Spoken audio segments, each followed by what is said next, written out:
The PlayStation 4 has a number of big first-party projects in the pipeline, so much so that they confirmed most of the titles that would appear at the E3 2018 PlayStation press conference ahead of time.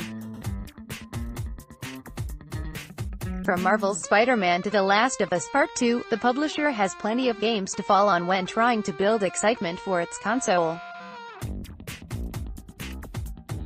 One such game that's been showcased in the past, but slipped by the spotlight this year, is Days Gone. Rather than being paraded around the show floor, this post-apocalyptic zombie action game instead saw a trailer released shortly before E3 got underway, confirming its early 2019 launch date. We had a chance to go hands-on with this title, and things seem fairly promising. As in our last year's look at the game, players assume the role of Deacon, a man who carries himself as an outlaw in this world overrun by horrors of both human and undead nature. The so-called Freakers are zombie-like humans who have been overcome by a deadly global pandemic, left to roam the game world and attack anything in their way. When in single numbers, they are not too challenging, and that's the sort of experience we had during our story-focused demo. Deacon found himself needing a new part for his trusted bike, which had been damaged. The parts were said to be in a nearby garage that belongs to Crazy Willie, so we snuck up to a series of structures. Deacon moves quickly while crouching. It's definitely an action game first, and the stealth mechanics are simple.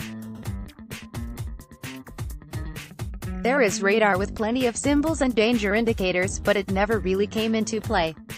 As we snuck around the garage, the front doors were locked, and as we explored the area, we would sneak up on a few single distracted freakers and dispatch them silently. Deacon had the basics at his disposal: a knife, a baseball bat, and shotgun. Eventually, we found a way to the roof, and dropped in from above. Inside we were faced by some small kid-like freakers who were fast and would leap around the room. Having grabbed the needed part, we returned outside, only to hear a commotion in the distance.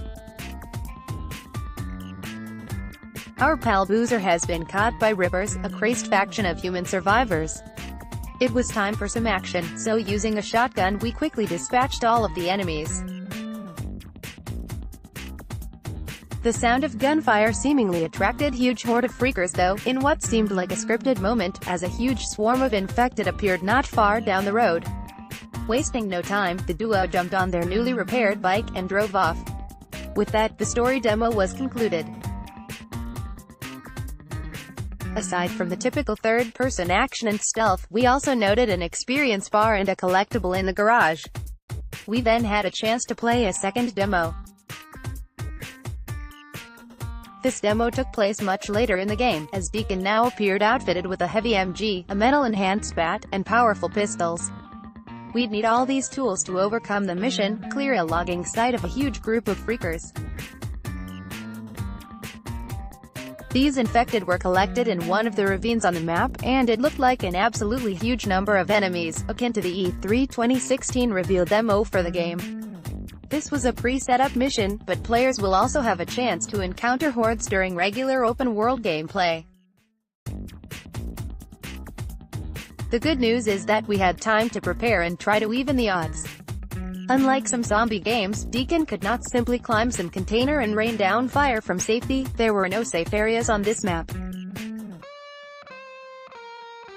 So, we began to explore.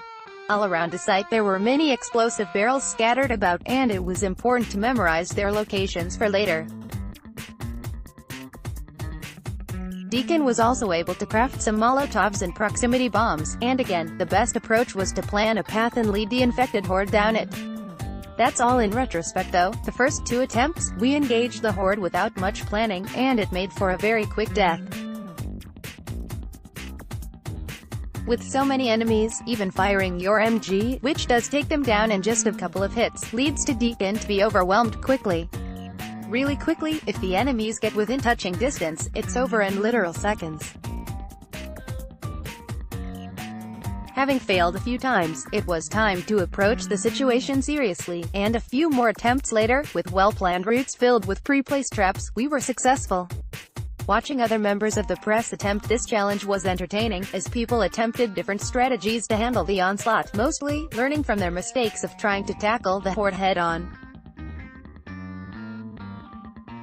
Despite being a first-party title that's due for release in early 2019, Days Gone didn't have a chance to show off this year's E3. There's still PSX and other events to come, of course, but perhaps this is a sign of a slightly shaken confidence in the project. And while that's perhaps understandable based on subdued fan response so far, after we had a chance to actually go hands-on with the game, it seemed fairly polished and entertaining. It's not exactly groundbreaking, apart from the huge horde encounters, but it seems solid and will likely please fans of the genre. Days Gone is coming to PlayStation 4 in February 2019.